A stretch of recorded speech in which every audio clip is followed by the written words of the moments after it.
Welcome back, listeners. This is your host for this episode, Cody Stoffer here, and we are once again talking women's flag football here on this episode being released on New Year's Eve here. We are still waiting for a handful of information to come out about plenty of programs here, but we're going to cover some of these programs that do have rosters as well as schedules out, so that way we can try and get an early look as to what this spring season is going to look like for women's college flag football. And once again, I would just like to remind everyone that we are previewing multiple levels. We're looking at D2, we're looking at NAIA, we're looking at JUCO, we're looking at D3 and all of that jazz here. So any information that you have, please be sure to reach out to us, whether that's through DMs on Instagram, Twitter /X, as well as Facebook. We also are open via other channels. So just check out that link tree, honestly, more than anything, and we will get back to you and get that squared away. But to talk about what we do have, we are going to preview a couple of programs here who all were in the mix last year, or I should say were all around last year, and one that's been established for quite some time. So I'm very excited to get into this today.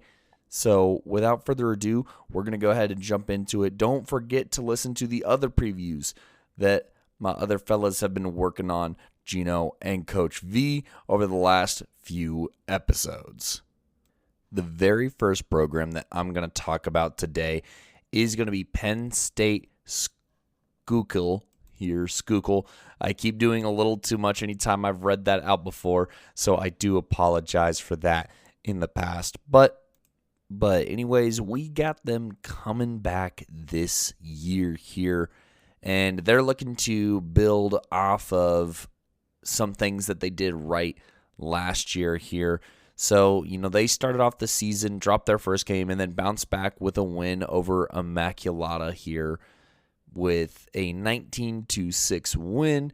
In this win, they were heavily helped out by the efforts of obviously a handful of players here, but I'm looking at Nadia King, who ran for over 100 yards, was a good start for them, and a pair of touchdowns, as well as Malik Moafi.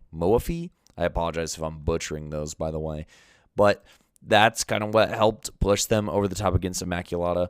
And then they barely lost to Newman University 19-14 before unfortunately running into a little bit of a buzzsaw here, facing Eastern University, who was contending for that conference title last year a few times in a row. Then barely lost to Centenary in a close game, 13-6.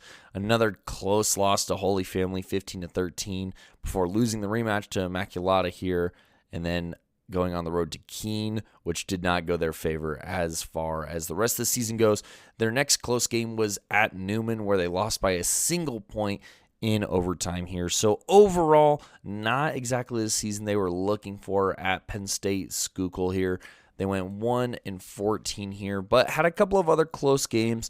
Definitely looking back on the season, there's probably 3 games here that you still could have won and maybe gone 4-11 here. But looking ahead to this next season, looking at their roster and whatnot, I see a lot of contribution that is not going to be on this roster again, whether it was because they were seniors at the school or otherwise. You have one that really sticks out is Malik Moafi. That was a name that I mentioned earlier. She scored a touchdown in that win that they had, and overall had 600 receiving yards, 750 all-purpose yards, and had 6 total touchdowns, 4 receiving, 1 rushing, and a pick 6. One of the 5 interceptions that she had actually did go the other way. So really a good talent that you're going to be missing out on as far as contributors from last season. Nadia King was the other name I mentioned. She had over 550 all-purpose yards, 5 touchdowns with 3 rushing and 2 receiving, but she also threw for 470 yards as well as 2 touchdowns to 9 picks. Their other primary quarterback, Riley Cinco, is not going to be back next year. She threw for over 1,100 yards and 5 touchdowns, but also threw a handful of interceptions. So, they're going to look to switch that up. But defensively, she also threw in 51 flagpoles and 2 picks. Charity Freeman had the second most receiving yards on the team and is not on the roster for next year, 225 of them. And then Cheyenne Whitehead is the other name as far as contributors who had 28 tackles and 3 picks. But they do bring back some receiving depth here. Michaela Hill was 4th on the team with 195 receiving yards. She also had 30 tackles on the defensive side. Kaylee Morgan had 141 receiving yards, so you get some of that back. And then defensively, it's huge to bring back Sierra Wisniewski here. 54 tackles, 4 sacks, and 3 PBUs. And Abigail Jones with 39 tackles and 2 interceptions. They do have new players coming in, but a lot of them are kind of multi-sport athletes from what I can tell. So no specific flag football stuff that I could really find. And then we turn the page and, it's going to be a little different this year because you do have the heavy investment from the Jets in the Eastern College Athletic Conference. That is where Penn State Schuylkill is going to be playing in against some familiar teams as well as some new faces. So like I said, they played Eastern University. Eastern was up in the mix for that last year. They played Keene University as well last year and a couple of these other teams. But there's a lot of new faces in here and a lot of different faces that Penn State Schuylkill will play. One of them being, I guess they start off their season, I should say, Friday, February 13th against the University of Delaware. Then they have a familiar opponent in Newman University here before playing Marywood, also at Newman in a tournament. The Daytona State College game is very interesting. Daytona State, they're going to be one of the contenders for that D3 JUCO. They're pretty close to being a top 25 team as far as what I can tell here. And then you also have another tournament here where they're going to play Centenary and Immaculata. Once again, those are games that they could potentially steal before new opponents in Manor College as well as Keystone. Then a familiar opponent once again in Eastern. They got Marymount before playing Chest Hill. This is all in the month of March, by the way. So lots of games in March. They got Holy Family University, once again a familiar opponent. Marywood and Newman to close all on the 28th.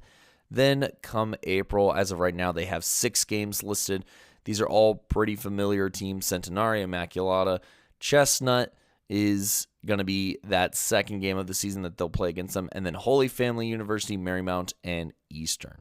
So it'll be interesting to see what they're able to do. As of right now, I definitely think that this is a team that has a little bit more to show, a little bit more to build in this 20-game schedule than maybe some of the other teams that have established themselves.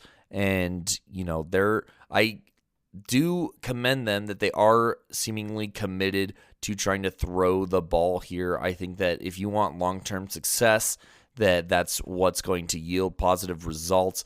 But obviously, as this game continues to grow, you're going to have to put in some work to find those quarterbacks here, especially on this level of flag football, where it's just going to prove to be a little bit more difficult at times. But this is a team that did play some games close last year.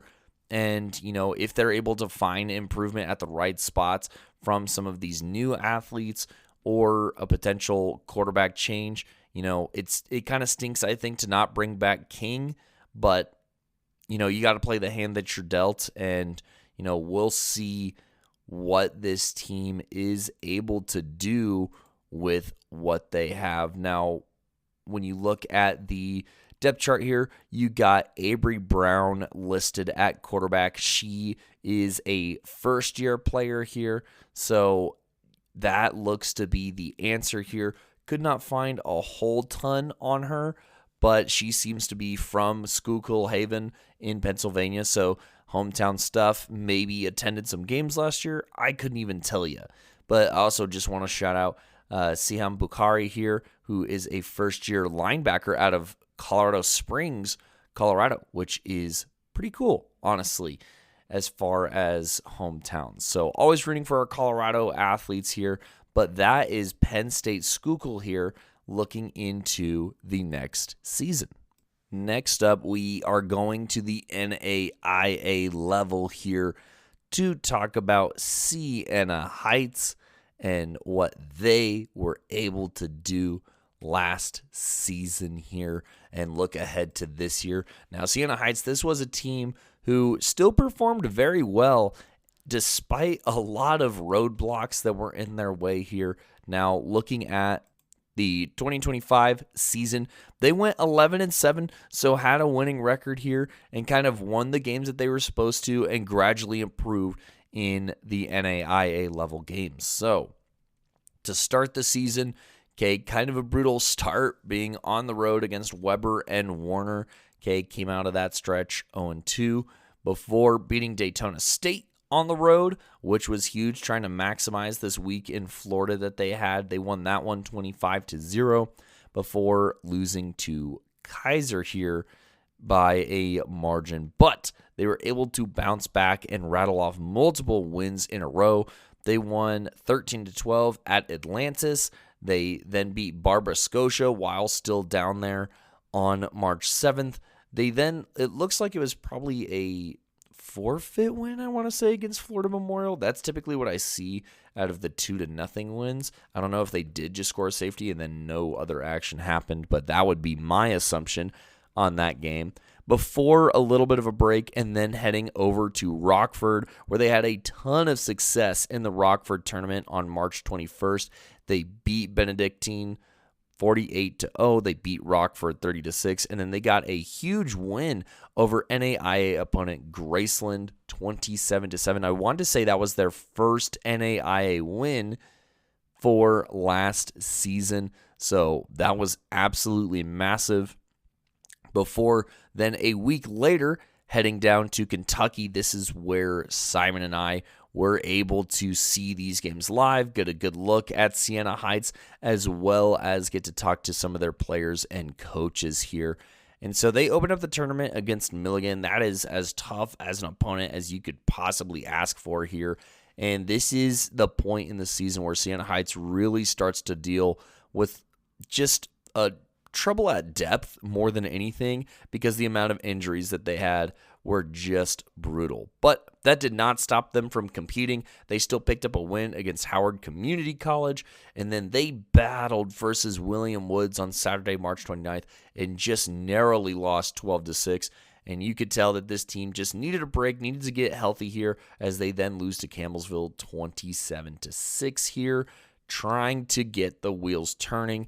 We jump forward to April 4th, where they have their own. They finally get to be at home here with a Michigan Invitational here. They're not on the road. You could see they kind of worked their way from bottom to top, starting off in Florida for all of those games to start this season, then being over in Rockford, which is a Chicago team, by the way, before going down to Kentucky and then finally getting to host a tournament of their own. So kudos to them for getting all of their games in, 18 of them, that is.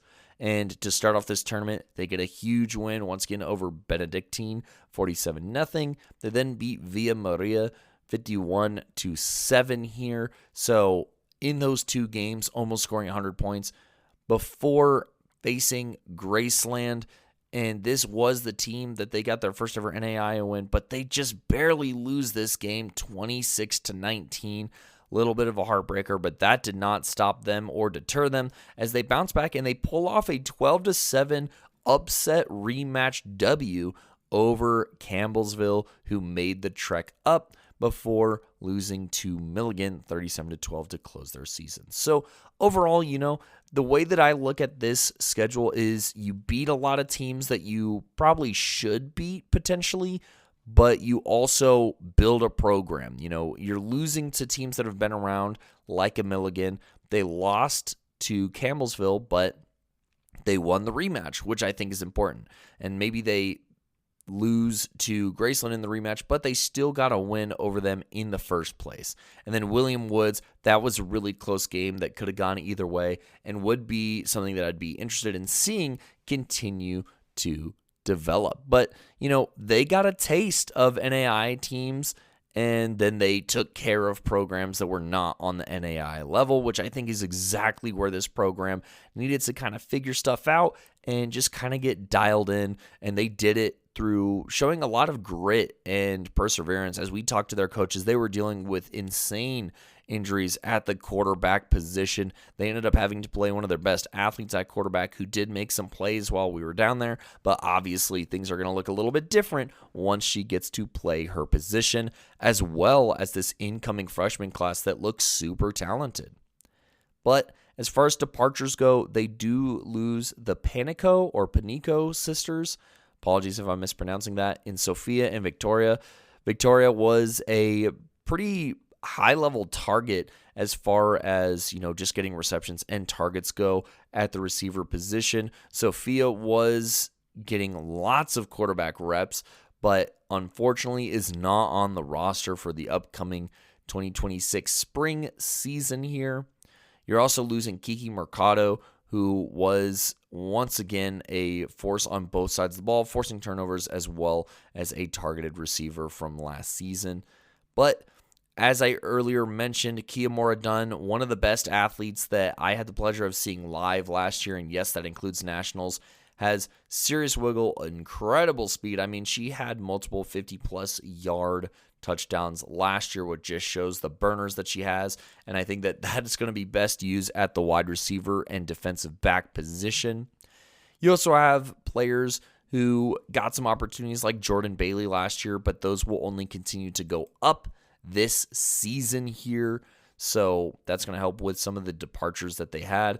And then finally, Alexis Falconeer. It's good to bring back some defensive experience here. She was a high-level contributor on defense as far as flagpoles, and also was forcing turnovers. And this incoming group is pretty special. They're recruiting, I'd say, quite a bit from the Arizona as well as Florida areas.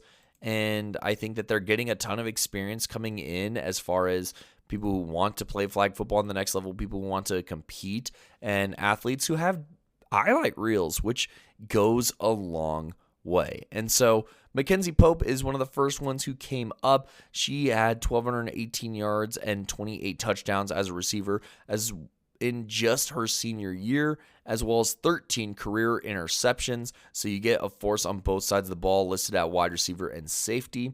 You also bring in some help at the rusher position in Simone Fitzer. I apologize if I'm mispronouncing that, but she had 11 sacks as a senior here. Macy Bennett is also somebody who pops off of the page as well.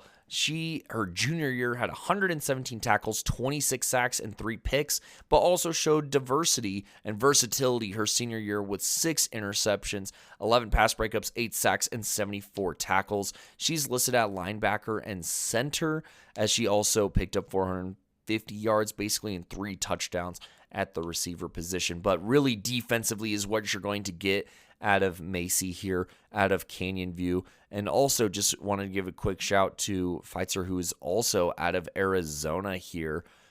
And it looks like so is Mackenzie Pope, who played at Canyon View alongside Macy. So like I said, lots of Arizona influence. So you are bringing over chemistry, which is a big deal, I want to say. And you're also just bringing over a ton of experience, as a lot of these girls played multiple years in high school. Now, continuing to talk about what they're going to bring in on the defensive side that kind of caught my eye. Brianna Saunders, I want to say is how you say that. She also is out of Arizona here. She is listed at wide receiver / linebacker, but on offense, ran for over 2,000 yards and 18 touchdowns in 2 years and threw for almost 7,000 yards. Now, they have her listed at wide receiver, but you can get very creative with somebody who played a ton of quarterback. So I think that that's always going to be an interesting look that you're going to get. But defensively, she was an absolute monster, notching 20 interceptions and 11 pass breakups her senior year and took a lot of those back the other way for 6. So you get a playmaker on the defensive side. You get a pass rush going. You get some ball hawks who want to make a play on the ball. And that's going to create a defense that's complementary and can really make plays down the stretch for you in some of these close games that you just couldn't quite pull out. You're going to get a little bit more help from the defensive side of the ball that already had a pretty good season, but I think it's only going to be bulked up and even stronger heading into next year. You're also getting athletes to come in and contribute on the offensive side of the ball, but almost forgot to mention Adrian Griffin, who had 9 interceptions her senior year, who's also coming into the mix. She's also out of Arizona, so really, really heavily farming that Arizona talent pool.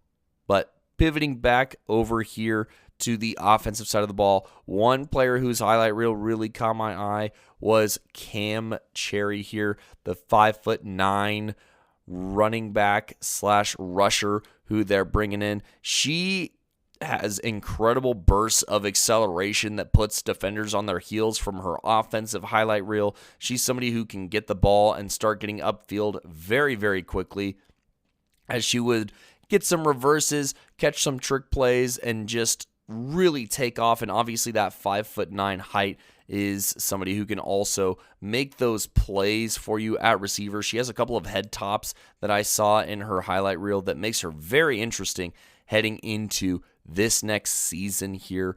And they also have a little bit of a QB battle maybe between Helen Flores as well as Olivia Beige, I want to say Beige. Sorry if I'm mispronouncing any of those, but Helen, she is coming back for her sophomore year here, so I'd assume that maybe she's more in a position to start if she was exposed to the system last year and all of the things that come with that.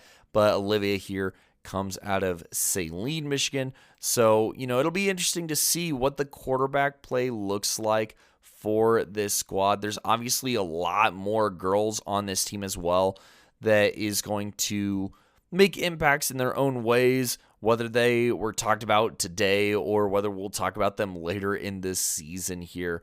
This is just a deep roster that is very well coached, I will say, as far as what they were able to do with what they had last year. Now, they're sitting at about 19. It'd be nice to be over 20, so I wonder if they'll be able to recruit within their own halls a little bit and get a few more athletes as a part of this team.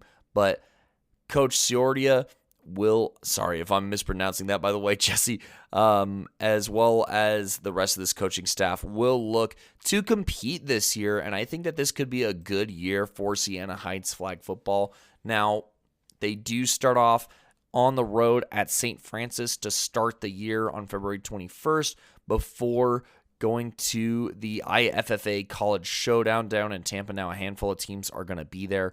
And then they're going to do very similar stuff here. They're going to be at Warner and at Weber to start the year.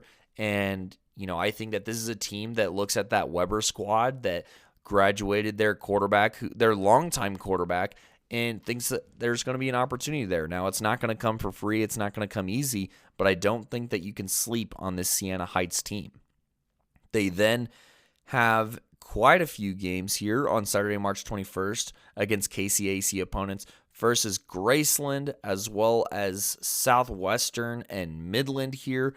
I do actually have this Siena Heights team favored in a handful of those games. I don't think that they're going to be necessarily what am I trying to say here? I don't think that they're going to be like blowouts or anything like that. But I do think that the Siena Heights team is pretty well oiled. They're getting some serious athletes to come back and compete for them the next year. But, we'll see. And this is prior to Friday, March 27th. They're going to be on the road at Campbellsville and then play Lindsey Wilson as well. So we'll see how those go. Campbellsville going to be able to bring back some talent as well. Coach V did their preview, so go ahead and check them out. And then that's before March 28th versus Cumberland, which is a Tennessee squad that's also going to be at that Campbellsville tournament, and then Wittenberg as well. So I think that this tournament will serve them a little bit better this year. And then there's going to be an NCFFL Championship Series in April that they currently have before closing out the season, or closing out April, I should say, against Purdue Northwest, Ursuline, Heidelberg, and St. Francis. And then the NAIA Independent Conference playoff at the end of April, which is pretty cool. So we'll see what all happens there, but that is my preview for Siena Heights. This is a team that I'm very excited to watch grow, and a team that I'm just very excited to cover as they continue to build here, as I do think that they are building something worth covering and something very interesting heading into this next season. And last but certainly not least here, we are going to talk about the Warner Royals here and their season here. Now, this is a long time standing powerhouse of a team here, and I think that this next season is not going to be that much different here, if not even better than seasons past. But anyways, let's go ahead and take a look here at what they were able to do last year. So last year, they started off with a win, 20-7 over Life University, before dropping a really close one. And by really close, I mean as close as a loss can be, 12-13 against St. Thomas here, which was obviously a heartbreaker, a tough one to lose down the stretch, before they then played Kaiser and lost that one by a couple of scores. But that was immediately rectified by a big win over Siena Heights, as well as Atlantis. They combined for over 100 points across those two games and pitched a couple of shutouts. They also took out some of their anger here on Florida Memorial, 27-6, and then Daytona State College, 28-13. Their next game that they were able to play was against Pasco Hernando Community College, which they also put up 50 points. And then UCF, I'm assuming this is their club team, 20-7. Another big win over Reinhardt and Bama, Alabama State University, that is, where they were able to put up over 50 points in both of those games. They then beat 45-20 Point University here, which is a very interesting one. But then they ran into a brick wall against Thomas on the road, losing that one 6-25 before pulling out a very close 28-21 win over Weber. They immediately got a rematch heading into the Sun Conference tournament with that seeding, beating them 19-0 before unfortunately losing to Thomas in that Sun Conference tournament here. But that did not deter them as they went over to Kansas City for nationals here, took care of business against Southwestern, and then pulled out a crazy close win over St. Thomas University, 6-2, before being upset by Baker, 20-26, on a last-second play in that game. So I'm not trying to open any old wounds here, just talking about how last season went. Overall, 15-5, something that I think you can hang your hat on and be pretty happy about, and a season that, I'd say was pretty successful. I'd say that they were in the mix. They were definitely trying to figure some stuff out, and, they kind of did as time went on, and that's going to only help them out heading into next season. So that's exciting, and I think that this team is going to be only better and ready to fire off and take care of business. But before we talk about some of the exciting stuff that they have coming in, they do have stuff that is going out, or I'd say going out as far as like either departing or graduating, this, that, or the other. That's going to make this roster just look a little bit different compared to last year, while also maintaining some continuity. So something that I think is worth mentioning here, Katerina Mekagano here, or Mekagnano. I'm so sorry, Katerina. She was a kind of second quarterback in this season who did serve as a little bit as a rushing threat. She picked up a couple of touchdowns last year. She threw for 12 touchdowns as well to 5 picks, but her pops got a job over at Arizona Christian. So, it's pretty hard to I'd say pass up that opportunity to once again play with your pops as a coach. This will also be the first time in a long while that the talents here of Trinity Kieran will not be a part of this squad, which is just going to look different. That's kind of a long-time mainstay kind of person, player, athlete that we're used to seeing. So that's going to look a little bit different. But other than that, they were able to maintain and retain a lot of talent while bringing in a handful of talent here. But as far as the returning talent, you already know we got the likes of Anna Vincenzini, a one-time Playmaker of the Year, Most Valuable Playmaker Award recipient.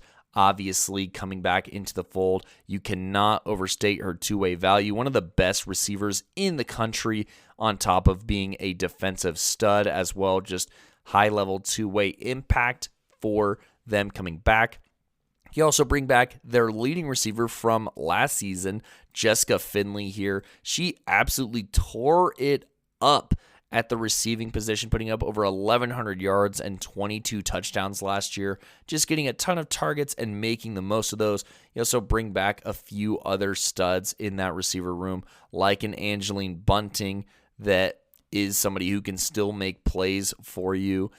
Throwing to them is also very important. Coming back here is Catherine Hutchinson here. Last year threw 44 touchdowns and was just very efficient, I would say, getting the ball out, making plays, and truly winning out that job the way that she needed to in kind of a dominant manner. Somebody else who also contributed as far as quarterback play goes was Jenna Marrero, but she is listed as a receiver on this roster, so it'll be interesting to see how she's used, whether it's in like double pass situations or if she's just going to scramble around and make some plays after catching the football this go around here.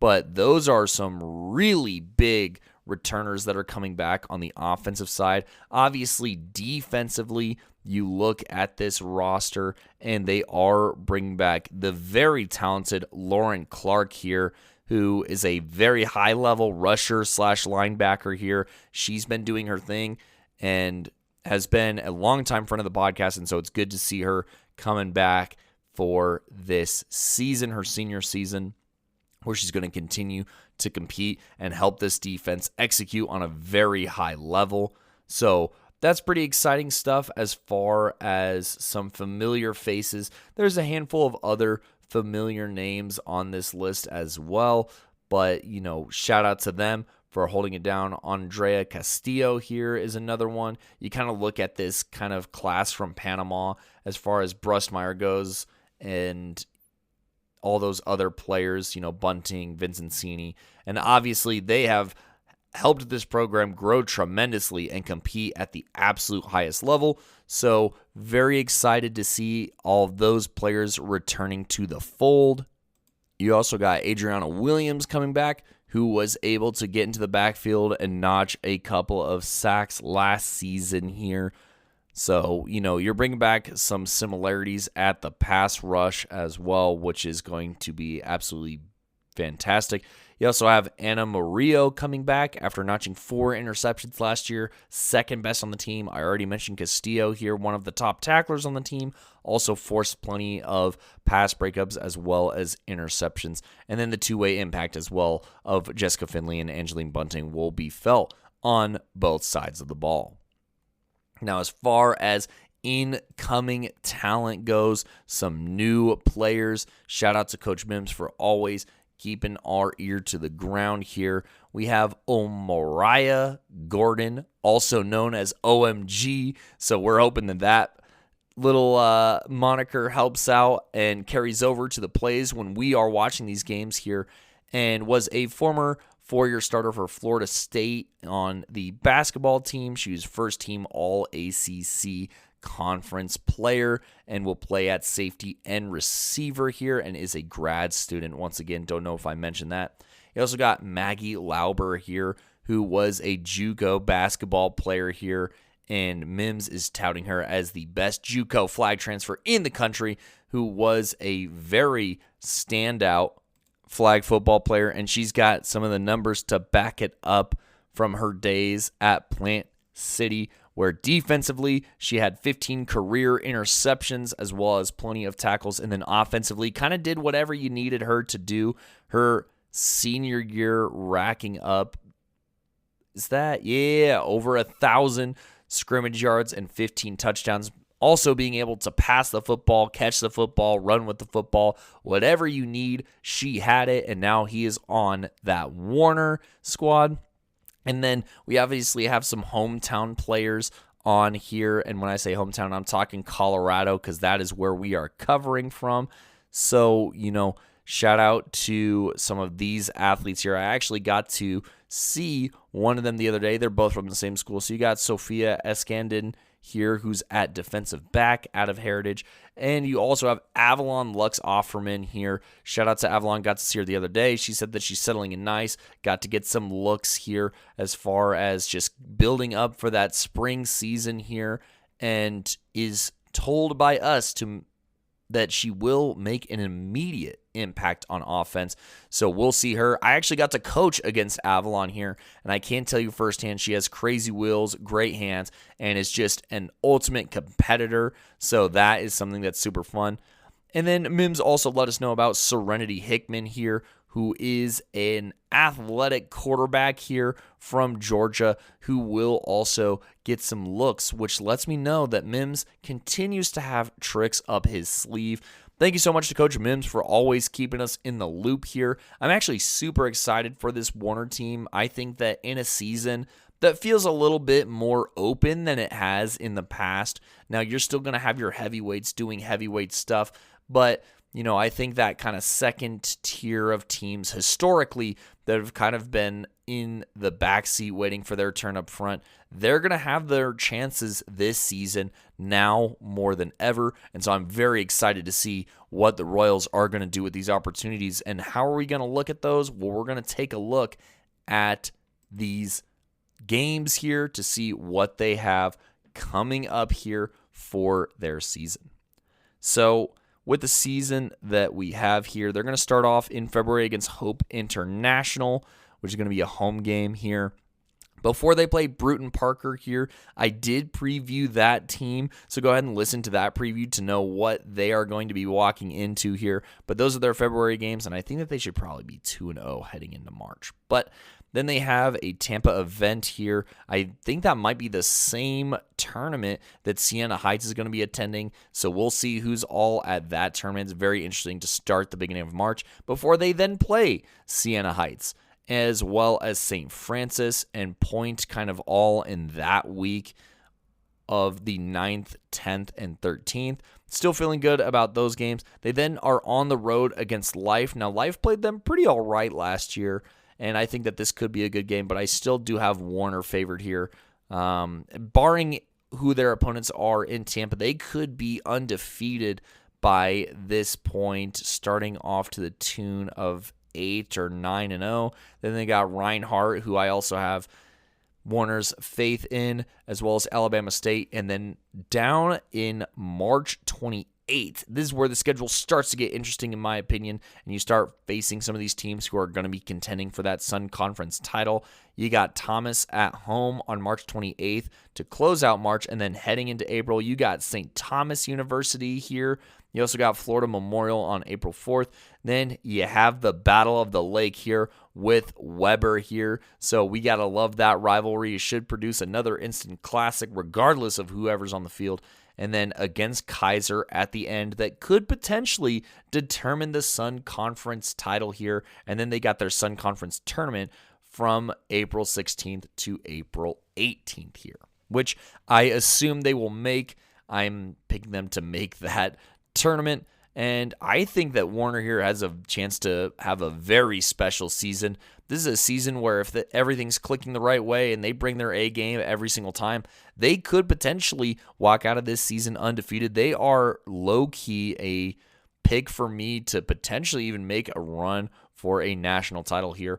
But there are roadblocks. There are teams in the way that they could lose to. I could see them potentially losing to a Kaiser, losing to a Thomas, depending on who they got. We'll see how that Tampa tournament kind of shakes out, but I really don't think that this team should have more than 3 losses, and I know that's putting really high expectations on this program, but to be returning the talent that they have, to be getting the senior class in that they have, as well as some of the new talent that they have, I just think that this team is going to have a lot of firepower. They're going to have a lot of opportunities to really make some noise, and I think that they're going to be hungry after how last season ended. I know that that was a very tough loss to end the season on, and so I know that this team is going to come back fired up, determined, and ready to perform now more than ever, and you will see them near the top of my rankings whenever we get around to releasing those. So that is my previews on Penn State Schuylkill, Siena Heights, as well as now the Warner Royals. And that, folks, is going to do it for this episode of previews on the Playmakers Corner podcast. Once again, be sure to listen back to Coach V's previews as well as Gino as well. We're going to have more coming out. And hey, if you have information, I kind of put this call out last episode, and we got some more information from schools that we either did preview or would preview here. So shout out to Mims, as well as a handful of athletes that were also reaching out here. If you have information on your program, we need it. We're waiting for a roster to be posted by Baker, by Bethel. We're looking for information on Arizona Christian, Oklahoma Wesleyan, Heston College, Marymount, Eastern, King, Lise McRae, DeUville.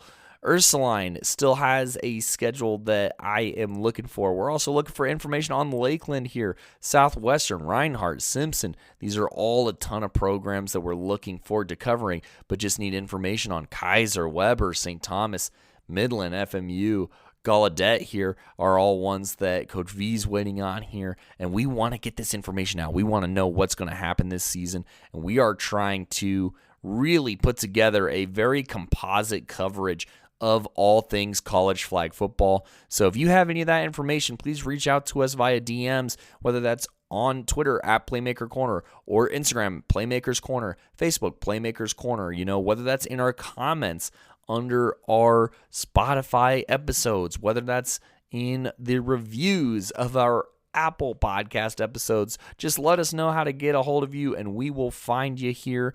We are also going to be posting stuff onto YouTube, so go ahead and check those out. Look at the comments in there.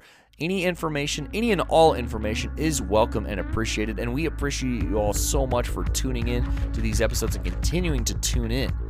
I have been your host for this episode of the Playmakers Corner podcast, Cody Stauffer, signing off. Peace.